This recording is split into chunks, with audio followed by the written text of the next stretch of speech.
Hello everyone, Shri भगवान दास तोदी महाविद्यालय के ऑनलाइन क्लासेज में आपका स्वागत है। आज की जो क्लास है उसमें हम स्टडी करने जा रहे हैं क्लोनिंग के बारे में। पिछली कक्षा में हमने क्लोनिंग के विभिन्न प्रकार पढ़े थे और ये जानने का प्रयास किया था कि भी क्लोनिंग की प्रक्रिया जो है वो किस तरीके से संपन्न कराई जाती है। और इस क्लोनिंग का जो श्रेय जाता है वो है J.B. गोर्डन के एक्सपेरिमेंट को 1969 में जो उन्होंने टेडपोल लार्वा पर जो प्रयोग किए थे, उन प्रयोगों के माध्यम से इन्होंने क्लोनिंग को एक नई राह दिखाई थी, क्लोनिंग की जो मैकेनिज्म है उसको। और हमने क्लोनिंग के अलग अलग प्रकार भी पढ़े थे, जिन प्रकारों में हमने जीन क्लोनिंग और रिप्रोडक्टिव क्लोनिंग का जिक्र किया था। और उस जीन क्लोनिंग और रिप्रोडक्टिव क्लोनिंग में हमने पढ़ा था अलग अलग प्रकार की टेक्निक, जिसमें ब्लास्टोमियर टेक्निक, जिसके माध्यम से ट्विंस डेवलप होते हैं, ठीक है। दूसरा था न्यूक्लियर ट्रांसफ़र टेक्निक, जिसके माध्यम से डॉली नामक भेड़ तैयार की जाती है। तीसरी टेक्निक है होनोलुलु टेक्निक, जिसमें इसी माध्यम को अपनाते हुए नए जो प्रयोग हैं उनको प्रदर्शित किया जाता है। आज हम बात करने जा रहे हैं method of nuclear transfer technique, ठीक है। और इस न्यूक्लियर ट्रांसफ़र टेक्निक के लिए जो प्रयोग किए गए थे वो स्कॉटलैंड के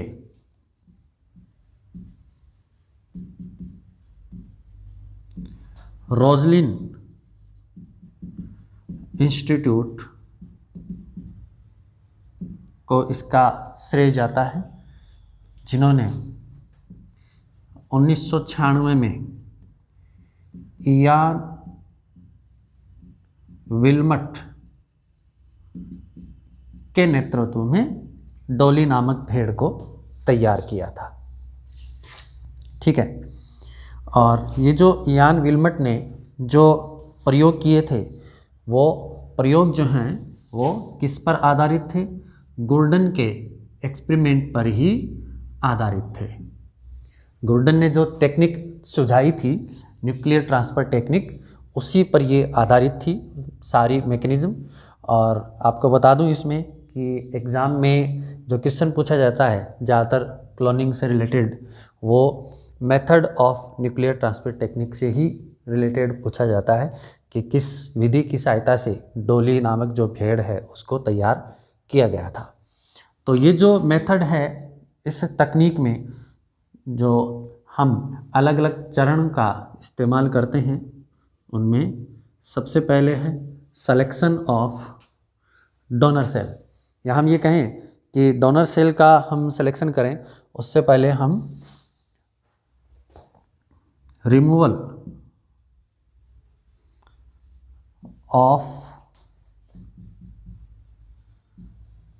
न्यूक्लियस फ्रॉम रेसिपिएंट सेल। जो ग्राही कोशिका है या जिस कोशिका के अंदर हमें न्यूक्लियस को ट्रांसफ़र करना है, उस कोशिका के केंद्रक को हमें सबसे पहले हटाना होगा। तो यहाँ पर क्या होता है, जो अनफर्टिलाइज्ड एग होता है, यहाँ पर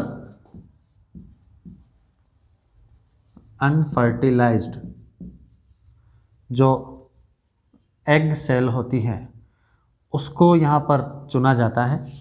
और इसमें हम क्या करते हैं, जैसे ये कोई कोशिका है, अनफर्टिलाइज्ड एग है यहाँ पर, और जो कि नेचर क्या उसकी, क्योंकि ये कंप्लीट रूप से पूर्णक्षम होती है, टोटिपोटेंट है ये। इसके अंदर क्या है, जैसे ये केंद्रक है तो हम केंद्रक को सक्शन पिपेट की सहायता से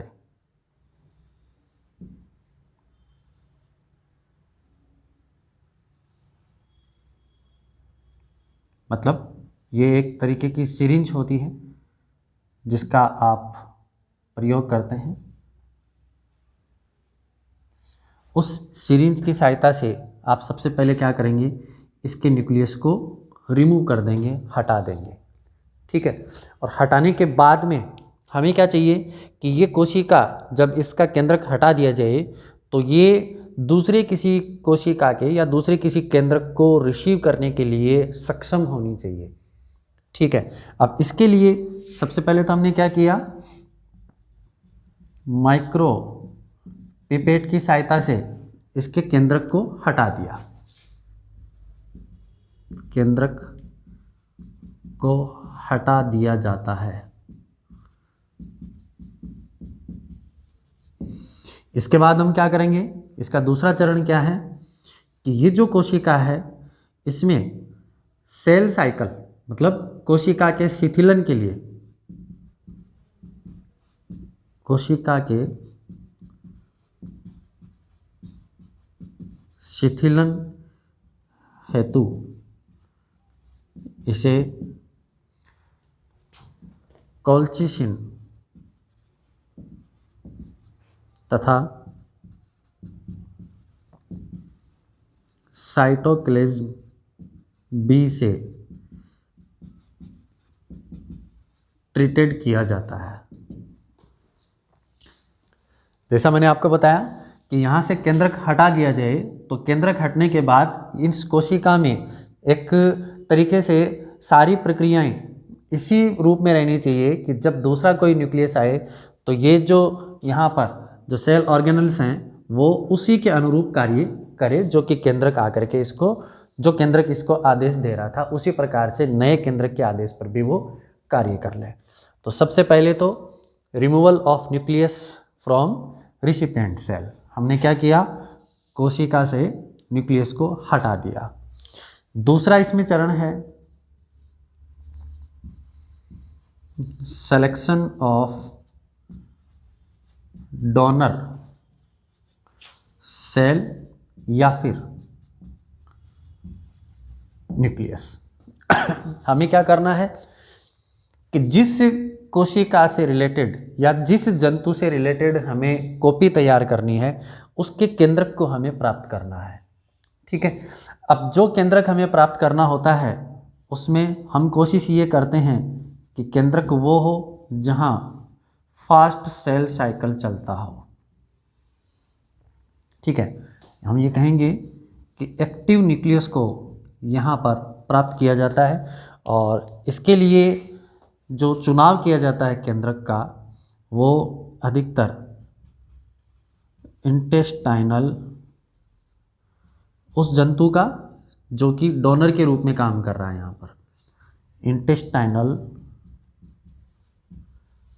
एपिथेलियल जो सेल्स हैं उनके केंद्रक को यहाँ पर रिमूव करवाया जाता है। तो यहाँ से हमने क्या लिया, एग, ठीक है। तो ये जो एग लिया है इसका मतलब हम क्या लेंगे यहाँ पर, ई न्यूक्लिएटेड सेल लेंगे और यहाँ से हमने क्या लिया, न्यूक्लियस लिया है, ठीक है। अब जो दोनों प्रकार की जो क्रियाएं संपन्न हो जाती हैं जिसमें कि हमने एक तरफ अनफर्टिलाइज्ड जो एग सेल हैं उसको लेकर के हमने ई न्यूक्लिएटेड सेल यहाँ से प्राप्त कर ली, इसके न्यूक्लियस को हटा दिया। दूसरी तरफ डोनर सेल का चुनाव करके हमने वहाँ से क्या ले लिया, न्यूक्लियस ले लिया। तो तीसरा चरण यहाँ पर आता है फ्यूजन का, कि इनमें आपस में संलयन करवाए जाए।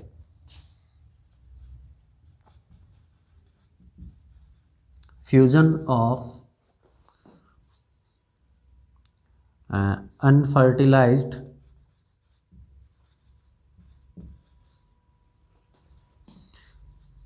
एग सेल एंड डोनर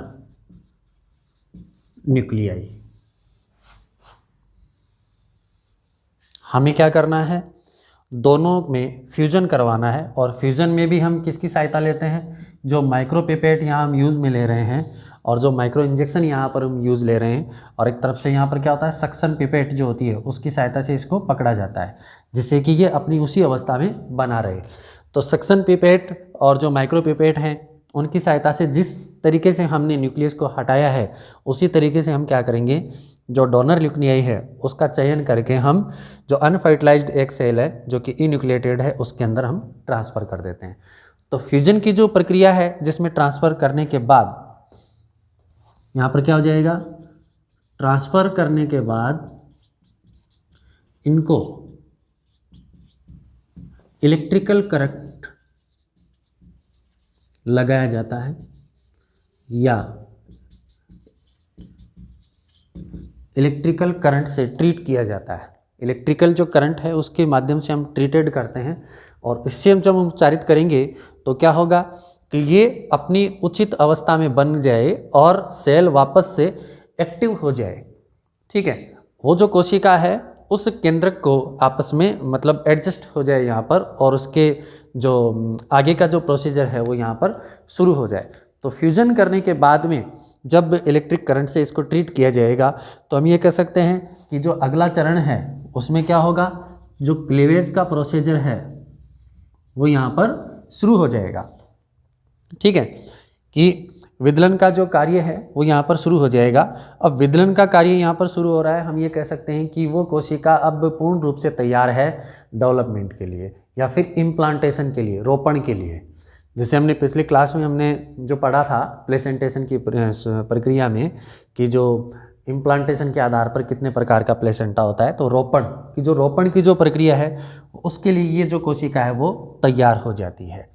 अब ये जैसे ही तैयार होती है तो अगला चरण आता है इसमें फ्यूजन के बाद में इम्प्लांटेशन का।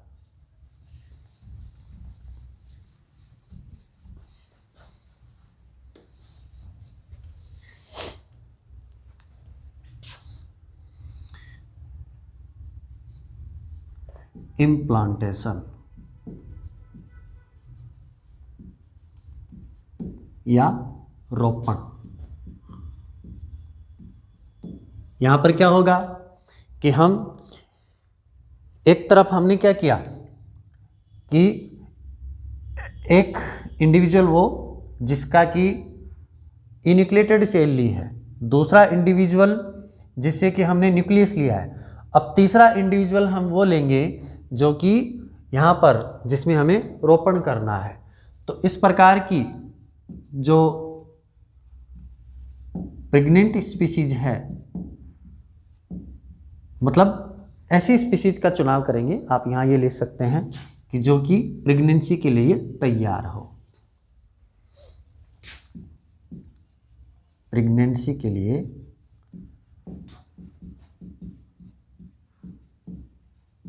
तैयार। तीसरी भेड़, यहाँ पर जो डॉली के प्रयोग हैं तो हम डॉली से ही रिलेटेड पढ़ेंगे। तो तीसरी भेड़ जो तैयार की गई यहाँ पर, उसके अंदर इन्होंने क्या किया, इम्प्लांट कर दिया। ठीक है, तो इम्प्लांटेशन की प्रक्रिया के बाद में क्या होता है कि जो नई स्पीशीज जन्म लेती है उस नई स्पीशीज में करैक्टर किसके होंगे, जहाँ से हमने न्यूक्लियस लिया था। और इसी विधि को तैयार करते हुए जो हमने बताया कि 5 जुलाई 1996 को डॉली नामक भेड़ का निर्माण हुआ। और ये जो डॉली नाम पड़ा इसका, वो उस वक्त यहाँ की एक डॉली पार्टन नामक पॉप सिंगर थी यहाँ पर, उसके नाम के आधार पर इसका नाम डॉली पड़ा था। ठीक है, और ये जैसे ही इनका प्रयोग सफल हो गया तो लगभग साल भर तक तो इन्होंने ये जो प्रोसीजर था उसको कहीं भी प्रकाशित नहीं किया, क्योंकि ये एक तरीके से क्या है, इसको क्या है कि बैन है ये सारे जो प्रोसीजर है। लेकिन इनको भी खुद को विश्वास नहीं था कि भी हमें इस तरीके से ये परिणाम प्राप्त हो जाएंगे, और जो हमने प्रोसीजर लिया था उस प्रोसीजर के माध्यम से हम इसमें सफल हो जाएंगे। लेकिन 1997 में मतलब लगभग साल भर बाद लोगों के सामने ये जो है पूरा प्रोसीजर जो है वो सामने आया कि भी किस तरीके से हम क्लोनिंग की प्रक्रिया को अंजाम दे सकते हैं। हालांकि अभी भी ये प्रक्रिया जो है वो बैन है, हम क्लोनिंग के लिए इस तरीके के एक्सपेरिमेंट नहीं कर सकते हैं, क्योंकि इसमें फिर क्या है, क्राइम की संभावना ज़्यादा बढ़ जाती है। सपोज करो अगर मान लीजिए कि कोई इस तरीके की स्पीसीज तैयार कर ली जाए या कोई इंडिविजुअल तैयार कर लिया जाए जो कि एक दूसरे की कॉपी हो, तो क्राइम बढ़ने की संभावना जो है वो ज़्यादा हो जाती है। तो इन्होंने क्या किया कि जो डॉली नामक भेड़ तैयार की थी उसके लिए जो इन्होंने प्रयोग किए थे, तो इस प्रयोग में इन्होंने सबसे पहले जिस तरीके से एग सेल जो है उसको प्राप्त किया था, तो एग सेल जब प्राप्त किया था इन्होंने, तो एक तरीके से इन्होंने 277 सेल इन्होंने यहाँ से प्राप्त की थी, ठीक है। लेकिन इन्होंने इस 277 सेल से जो भ्रूण इनके तैयार हुए थे वो लगभग 29 भ्रूण यहाँ पर इनके प्राप्त हुए थे, और उनमें से फिर इन्होंने क्या किया, इम्प्लांट किया 3 अलग अलग भेड़ों में जिनको प्रेगनेंसी के लिए तैयार किया गया था। तो पहली में इसमें भी जो है एक में 1, एक में 2, एक में 3 भ्रूण स्थापित किए थे, इन्होंने इम्प्लांट किए थे, जिसमें से फिर 5 जुलाई 1996 को डॉली नामक भेड़ जो है वो तैयार हुई थी। इसी डॉली ने मार्च 1997 और अप्रैल 1998 में जो है एक मेमने को जन्म दिया था। मार्च 1997 में इसने एक मेमने को जन्म दिया और अप्रैल 1998 में इसने एक मेल तथा 2 फीमेल को इसने जन्म दिया था यहाँ पर। और ये जो प्रयोग काफ़ी सफल और चर्चित रहा, और 14 फरवरी 2003 को इस डॉली की डेथ हो चुकी थी। 14 फरवरी 2003 को 14 फरवरी 2003 को इसकी डेथ हो चुकी थी। तो ये था क्लोनिंग से रिलेटेड पूरा प्रयोग, जिसमें कि अलग अलग मेथड की सहायता से हम जो हैं क्लोनिंग की प्रक्रिया को अंजाम दे सकते हैं। और ये जो अलग अलग पैटर्न हैं जिसमें न्यूक्लियस को रिमूव करना, डोनर सेल का चुनाव करना, फ्यूजन करवाना और इम्प्लांट करवाना, इन मेथड की सहायता से हम क्लोनिंग की अलग अलग जो पैटर्न हैं उनको हम तैयार कर सकते हैं। एक इसमें छोटा सा पॉइंट और बचा था अपना, वो ये था थेरेपेटिक क्लोनिंग का। तो थेरेपेटिक क्लोनिंग में मैं आपको बता देता हूँ कि थेरेपेटिक क्लोनिंग का जो मेथड है वो अब इस समय ज़्यादा प्रचलित है। और वो कैसे कि जब बच्चे का जन्म होता है तो उसके साथ ही क्या करते हैं आजकल लोग, अम्बिलाइकल जो कॉर्ड होती है उस अम्बिलाइकल कॉर्ड को स्टोर करवा लेते हैं, फ्रीज करवा लेते हैं। तो उसको फ्यूचर के लिए स्टोर करवा लेते हैं, क्योंकि अम्बिलाइकल कॉर्ड जो होती है उसकी जो सेल्स होती हैं वो इस प्रकार की होती हैं कि जिनमें पूर्ण क्षमता टोटिपोटेंट नेचर की होती हैं। और टोटिपोटेंट नेचर की जो सेल हैं उनसे क्या किया जा सकता है, भविष्य में जैसे ही ज़रूरत पड़े हम उस इंडिविजुअल से रिलेटेड जो है ऑर्गन का फॉर्मेशन करवा सकते हैं। क्योंकि इस बदलते वातावरण के अंदर ये सबसे बड़ी समस्या है कि आप देखते हैं ऐसे एनिमल, ऐसे मनुष्य हैं जिनके अंदर लीवर डैमेज हो जाता है, किडनी डैमेज हो जाती है या फिर तिल्ली डैमेज हो जाती है। तो इनको ट्रांसप्लांट करना बड़ा टिपिकल है। और उस ट्रांसप्लांटेशन में बहुत बार ऐसा होता है कि हमारा शरीर जो है उस ट्रांसप्लांटेड ऑर्गन को रिसीव नहीं कर पाता, उसको सही तरीके से उसके प्रति जो है वो रिएक्ट नहीं कर पाता, जिसके कारण वो प्रयोग है वो असफल भी होते हैं। लेकिन ट्रांसप्लांटेशन के प्रयोग के लिए जब अम्बिलाइकल कॉर्ड से हम उसी जंतु की उस ऑर्गन का निर्माण जब कर सकें, तो जो सेल्स हैं उन कोशिकाओं से हम इस प्रकार के ऑर्गन का निर्माण कर लें जो कि उस जंतु के लिए आवश्यक है, तो उसको फिर क्या है कि उसके प्रति रिएक्ट करने में आसानी रहेगी और वो किसी प्रकार की दिक्कत भी उसमें नहीं होगी। तो थेरेपेटिक क्लोनिंग में हम क्या कर सकते हैं, जो चिकित्सकीय जो प्रयोग हो रहे हैं उनमें हम क्लोनिंग की ही प्रक्रिया की सहायता से उसी जंतु से रिलेटेड ऑर्गन का निर्माण कर सकते हैं। और उसी मेथड को हम काम में लेते हुए हम उस जंतु की एम्ब्रियोनिक क्लोनिंग भी कर सकते हैं। ये इसलिए कि हम जो इस तरीके से जो डाइल्यूट करैक्टर हैं, जो जीन्स के डाइल्यूट करैक्टर हैं, या फिर इस तरीके की जो स्पीसीज़ हैं जो कि विलुप्त होने के कगार पर हैं, तो उनको भी हम दोबारा से जनरेट कर सकते हैं। थेरेपेटिक क्लोनिंग में ज़्यादातर इन्हीं पर प्रयोग किए जा रहे हैं। तो ये था क्लोनिंग की प्रक्रिया, और क्लोनिंग की प्रक्रिया के बारे में हमने कंप्लीट रूप में इसमें स्टडी कर ली है। नेक्स्ट जो टॉपिक होगा उसकी स्टडी हम अगली क्लास में करेंगे। Thank you.